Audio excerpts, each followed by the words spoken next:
Chers amis, soyez les bienvenus. Je suis content d'être avec vous quelques minutes pour un moment de méditation. Là, je vais vous surprendre. Vous savez que j'ai un portable spécial. Il dit merci avant de se faire recharger. Mais c'est mieux que ça. Mon portable, il a une âme. Et quelquefois dans l'année, je l'autorise à aller recharger son âme auprès de son créateur. Mais ce qui est intéressant, c'est que quand il fait ça, vous ne voyez pas la différence. Vous pourriez avoir un autre portable à côté, ils sont tous les deux branchés, il y en a un qui est en train d'écouter son créateur, puis il y en a un autre qui n'écoute pas son créateur. Comment on va savoir celui qui a écouté son créateur?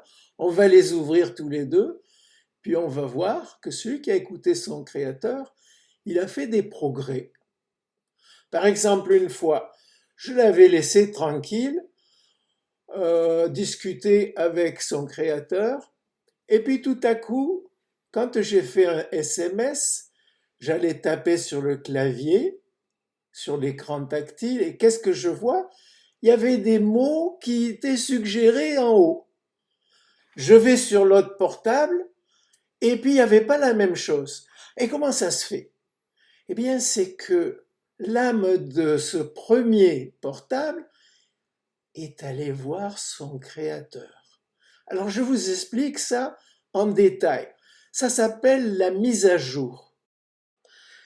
Quand c'est le temps de la mise à jour de l'âme, on vous descend dans la cave et on vous apprend des choses nouvelles. C'est moins glamour que les apps, les applications.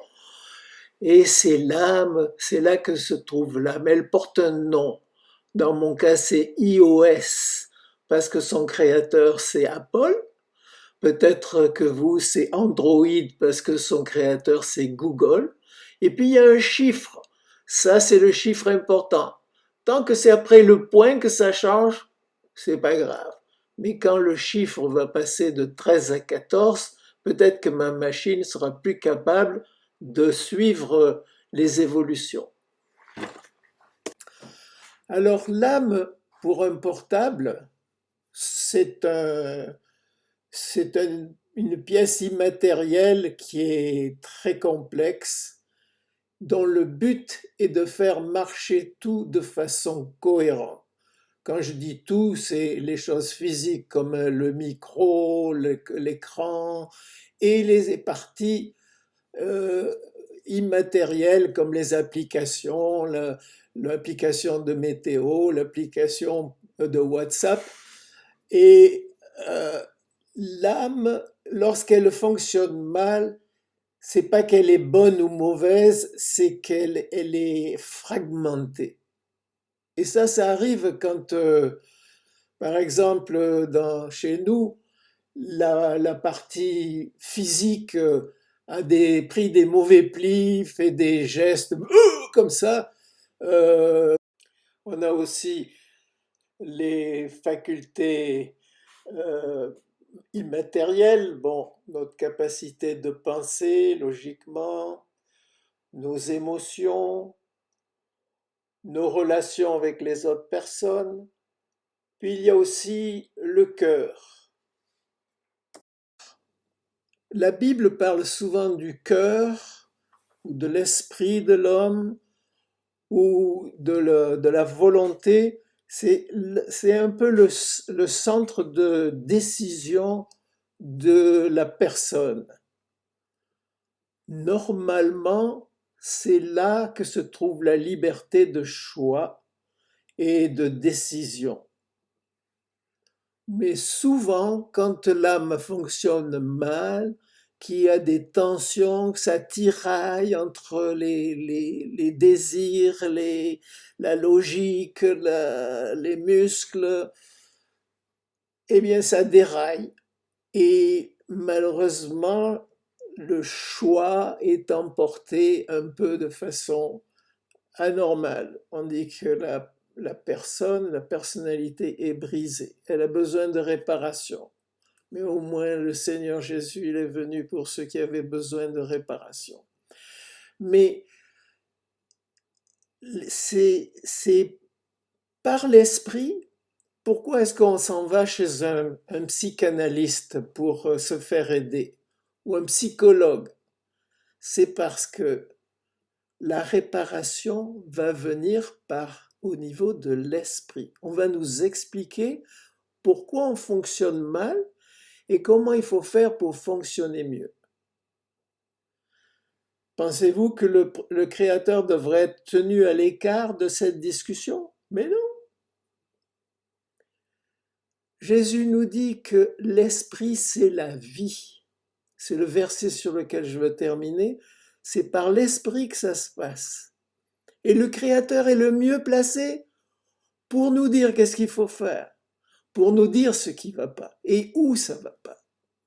Donc voilà, en gros, pourquoi c'est important, d'une part, pour le temps présent, d'être en union avec Dieu, d'avoir des mises à jour périodiques, peut-être quotidiennes, encore mieux, plusieurs fois par jour. C'est là que nous allons, pour cette vie présente, grandir à l'image de Jésus-Christ, mais aussi il s'agit d'une vie qui se prolonge, comme dit le Christ. Celui qui me mange ne mourra jamais, il dit. Amen.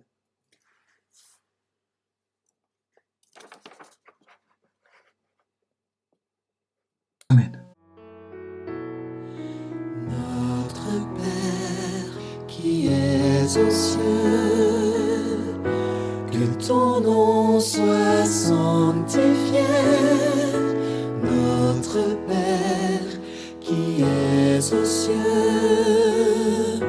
que ton règne vienne, que ta volonté soit faite sur la terre comme au ciel. Notre Père qui est dans les cieux.